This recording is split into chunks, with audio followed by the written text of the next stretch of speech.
Good day, my sister. I am KC Vottu. Oh, it's nice meeting you. Thank you. I am Francis Ikenga. Okay, you're Francis Ikenga or you're Professor Francis Ikenga? I'm Professor Francis Ikenga. Okay, because I want the professor to be there. Getting is not quite easy. You know, sometimes some of us, this thing gets into our head. Oh. Yes, I was in my office one day and somebody just came in.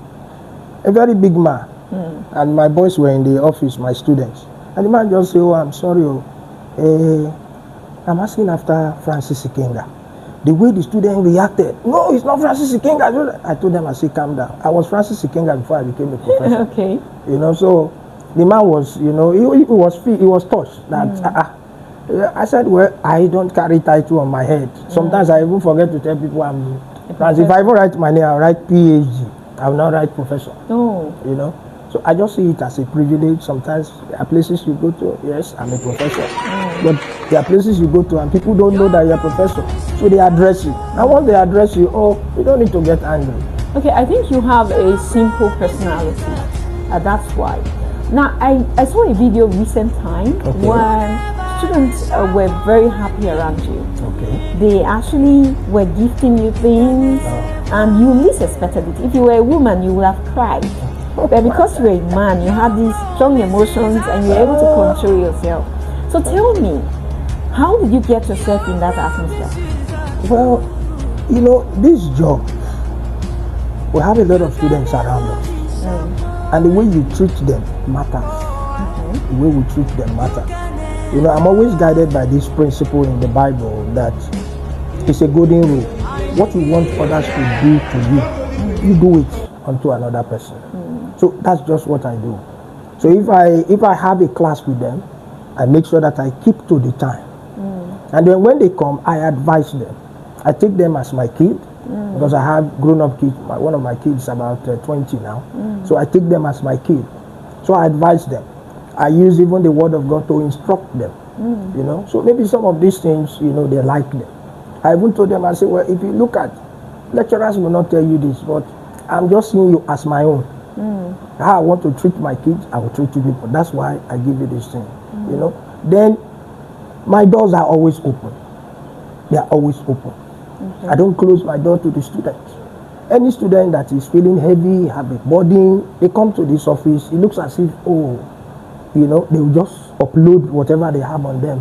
Because I know that a lot of them can just kill themselves if they are so, you know, depressed and they don't know who to go to. So I even, you know, do all these things. And then when you get into the classroom, you give them the teaching. You teach them. You give them materials. You send it ahead. Ask them to read. Then you come to the class and do the explanation. So all this, I believe, that may be what inspired the students. I didn't tell them anything. I never knew that they were going to do that. I was just surprised because I was in class that day. We were supposed to have a class at 7. They fixed the time. All of a sudden, I saw them coming in one by one. They were just trickling in. This one will carry a bag of water. This one carry. I said, where are you people going to? Do you have a party? You have a party? They were saying, no, we just want to do something after that. I didn't even know. It was after I finished. Normally, I would just tell them, okay, we'll meet again. So as I was leaving, they said, sir, please wait. We want to do something. I said, what? So before I knew it, they started coming out one by one. I was shocked. You know, I never expected it. You know, so but I believe that if we do our job the way we are supposed to do it, the children will be inspired.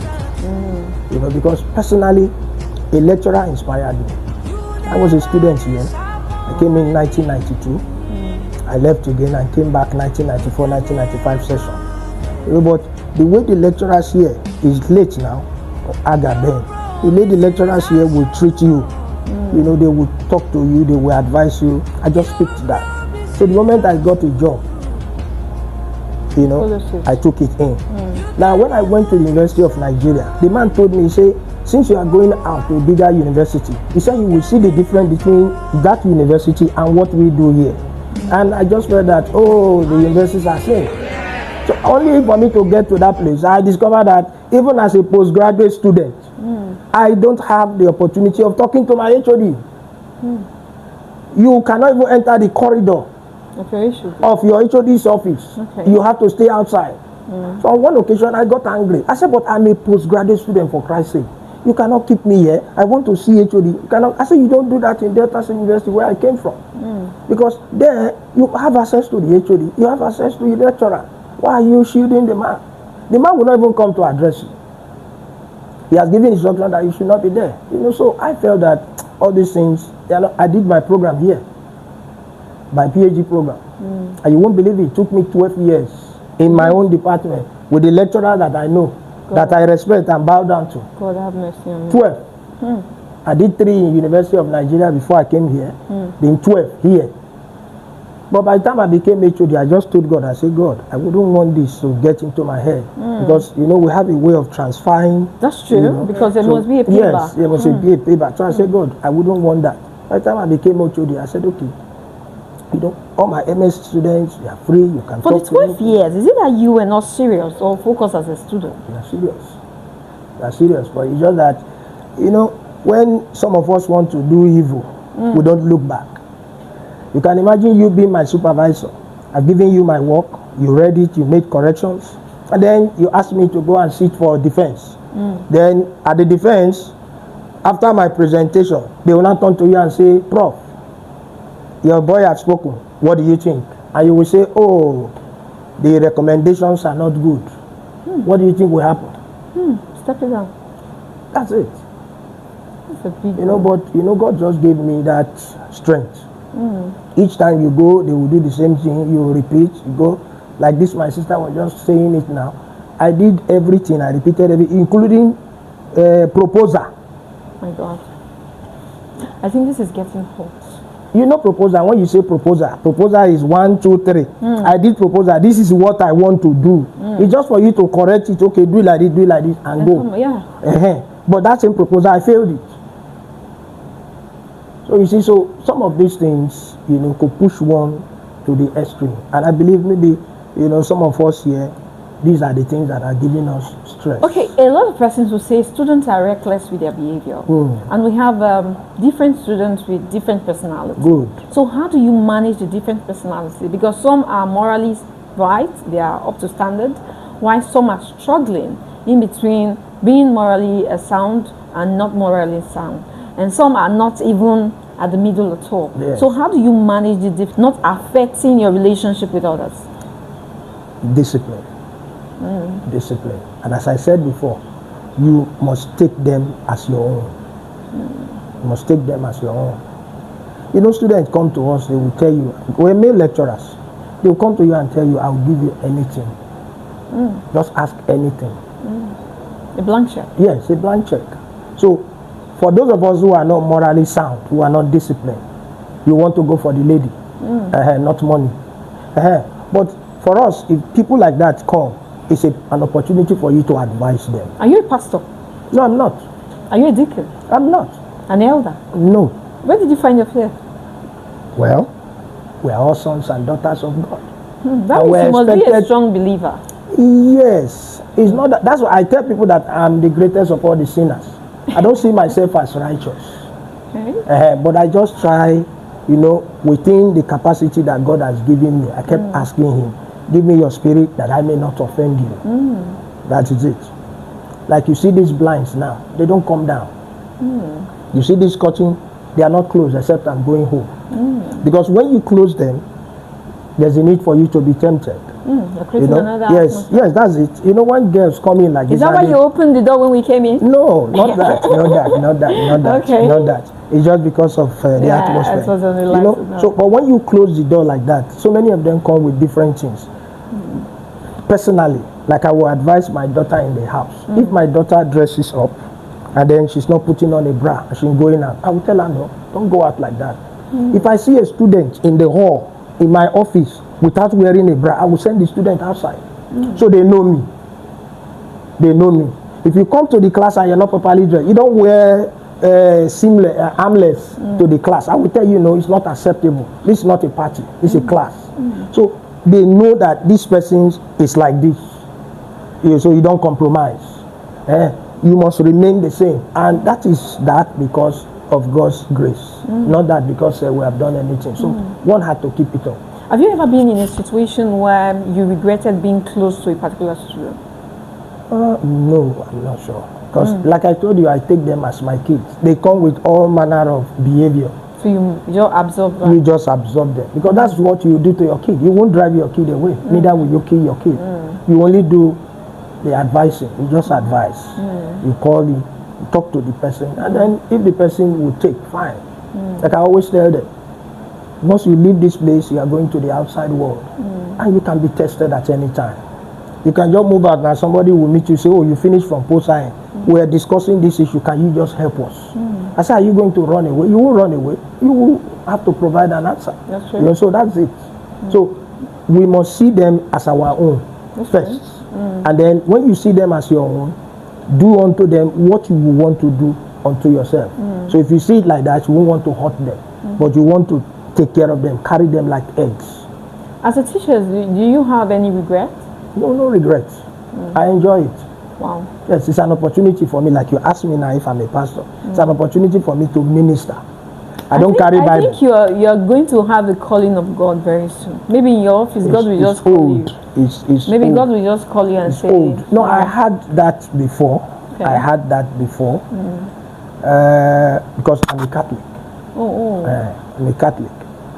When I schooled in the University of Nigeria, we always have an opportunity to go around the altar to dress the altar. So one day the priest saw me.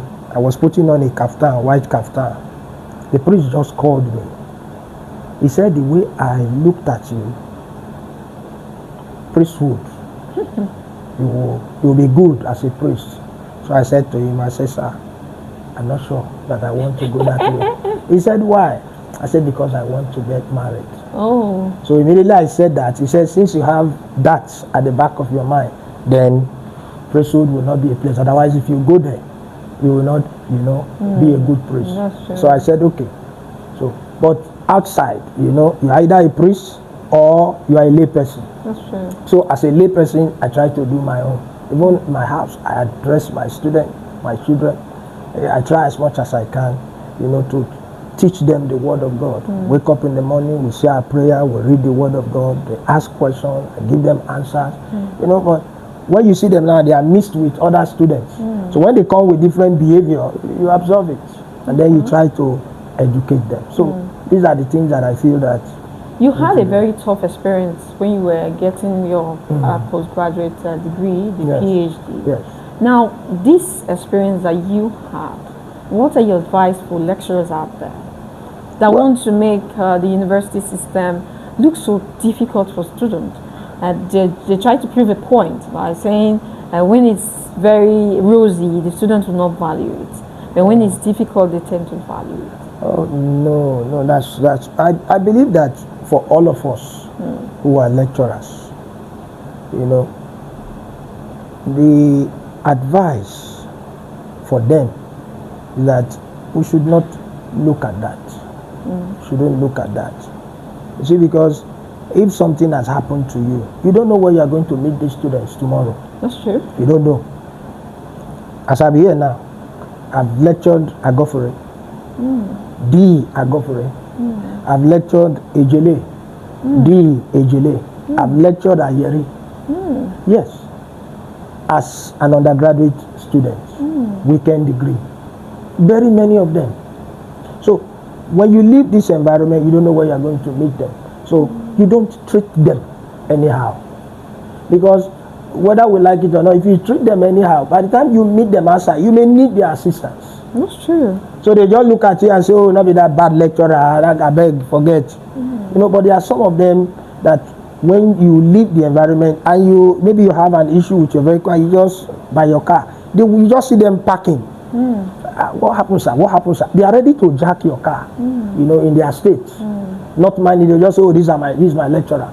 So many of them, anywhere I see them, look, I go for instance, anywhere I see him, you always see him as rich as he is. He will always come down, humbly, to say, And that moment, it gives you what? It's an elevation.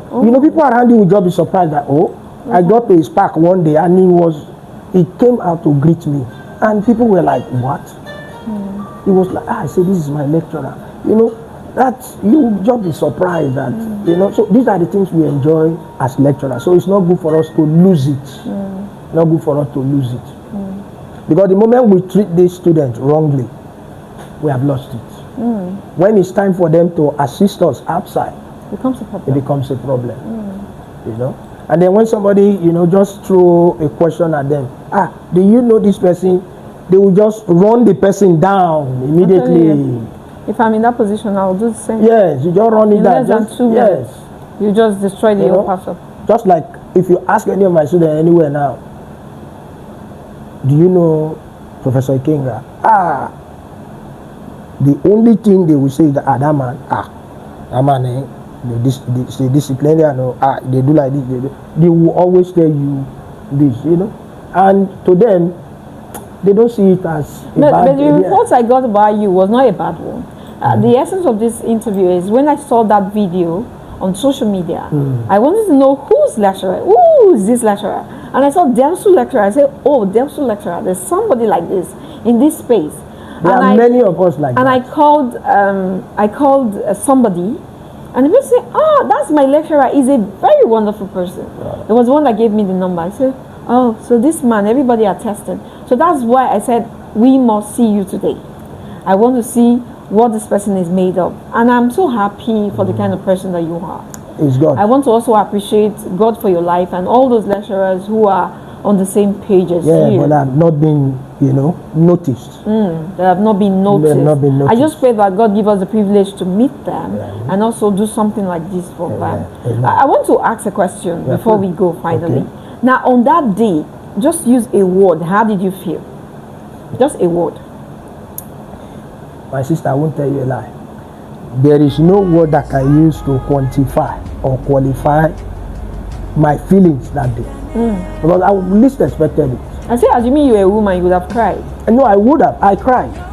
Yes, I cried, but you know, it was inside. You won't see it. Those are invisible tears. Because you just be dumbfounded. If you watch the video very well, you just see that I just folded my hand. I saw you. I was looking at them. I was asking God, I said, what is this? I've never seen this before. And that was why the only thing that came to my mind is that Peter said, silver and gold I have not, but what I have, I will give. So at that time, I just said, God, please hear my prayer concerning these students. Bless them. Because for them to have done this, you know, they require your blessing. So these are the things. Okay, the university atmosphere is a very beautiful one. Yes. What do you have to say to the management, staff, and students of Delta State University? Well, the management, they've been encouraging, but they need to do more. You know, but with the staff, they need to do their best. Because once you have taken it upon yourself that I want to be a lecturer, you need to do the work. Be at your duty post, as at when you are supposed to be there. Go to your class regularly. Make sure you teach the students what they want to know, not what you have on your head. You know, so you give them documents to read. They will read, they come to class, and when they're asking you questions, you don't need to get upset. Because some students will ask questions, and some of us will get upset. Stupid as they are, you just smile over it and provide an answer. You know, so these are the things. And for students, they should remember that education is not a scam. Because some of them now have that belief. Education is a scam. Because the economy is not even... Yes, even my son told me in the house. My son said, you have been a doctor all this while.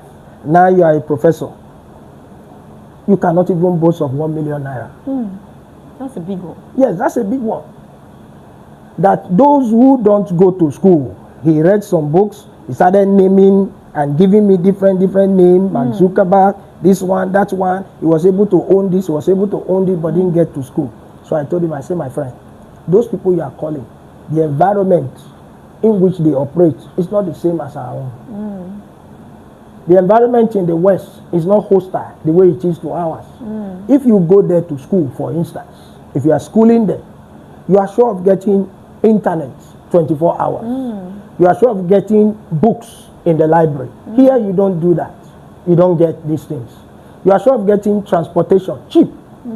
You can be in a class. You have a place where you can go within that circle in a classroom to get a drink while the lecture is going on. And if you have a stress, you call the lecturer that please I just forgot what you said. Can you please repeat it? With gladness, the lecturer will repeat it. You can't type because, yeah, you can't.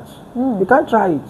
Like a colleague, a friend told me one day, he said one lecturer in US that he sent his project to the man, and the man collected it in the evening, received it in the evening, and then the man looked at it, and before morning the man forwarded it back. He said, can we do that as a lecturer in DELSU? I said, yes, we can. We can. But it's just that we may not give it to you in the morning. It will take time. He said, no, not DELSU lecturer that I know. I said, no, there you have a wrong impression of DELSU lecturer. We can. So if the internets are functional, yes, we can do that. Now that they are pursuing us, okay, go and get Scopus, go and get Scopus. What is the environment like? Is it possible for us to get this Scopus? Is it an opportunity for us to waste money? So you see, management on their own, they still have a lot to do, you know. Then, of course, for students, as I said, school is not a scam. They should just come to school, because if you talk about Iran today, this Iran that is fighting with USA, you know, I read one article that said that most of them there have masters and PhD in engineering and medicine and all those things, that they have the largest number, you know, and you can see the ability. America is saying you cannot have nuclear weapon, but they've not been able to enter to know, and they say they are bombarded, but these guys are firm, you know. So when you are educated, you are literate, you know what you are doing.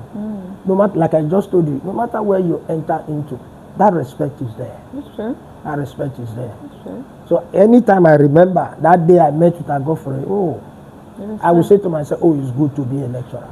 Or anywhere you get to, you just sit there and they will just clog you. This is my lecturer, this is my lecturer, this is my lecturer, this is my lecturer. You'll be wondering, who are these? When did I teach you? You will say, you taught me it's also here, you taught me it's also, even in my secondary school. You know, so these are But the don't things. you think it would be nicer if the government will equivalent the cash to the work, so that people will find interest in lecturing and lecturers will not go into vices? Well, there are some of us, no matter the amount you give to us, we still go into vices. Just like the police, how much are you going to give them, you know, to stop collecting money on the highway? So once you are disciplined, you are disciplined. Okay, thank you very much. The time is up. So we truly appreciate you. No, Anna. God bless you.